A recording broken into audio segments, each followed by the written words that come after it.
દરમિયાન કોંગ્રેસે રાજકોટમાં અગ્નિકાંડના મૃતકોને શ્રદ્ધાંજલિ પાઠવી।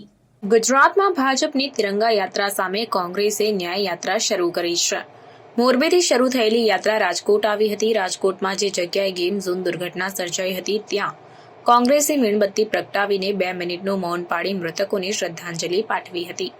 કોંગ્રેસના શ્રદ્ધાંજલિ કાર્યક્રમમાં 17 જેટલા પીડિત પરિવારો જોડાયા ન હતા। ન્યાયયાત્રા રાજકોટથી ચોટીલા જવા રવાના થઈ। ચોટીલા બાદ સુરેન્દ્રનગર, વિરમગામ, સાણંદ, અમદાવાદ અને છેલ્લે ગાંધીનગર પહોંચશે। ટીઆરપી ગેમ ઝોન અગ્નિકાંડના ઘટના સ્થળે મૃતકોને શ્રદ્ધાંજલિ પાઠવ્યા બાદ કોંગ્રેસના ધારાસભ્ય જિગ્નેશ મેવાણીએ જણાવ્યું કે આ ઘટનાને 79 દિવસ થયા છે। આટલા દિવસોમાં અમે એક જ માંગણી કરી રહ્યા છીએ કે આ કિસ્સામાં ન્યાય મળવું જ જોઈએ।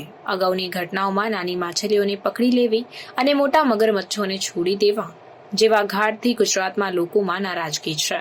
સમજાતું નથી કે રાજ્ય સરકાર કેમ આટલી બધી જડ બની ગઈ છે। પીડિતોની એક પણ માંગણી ન સ્વીકારવી, આ તો કયા પ્રકારનું વર્તન છે તેમ કહ્યું હતું।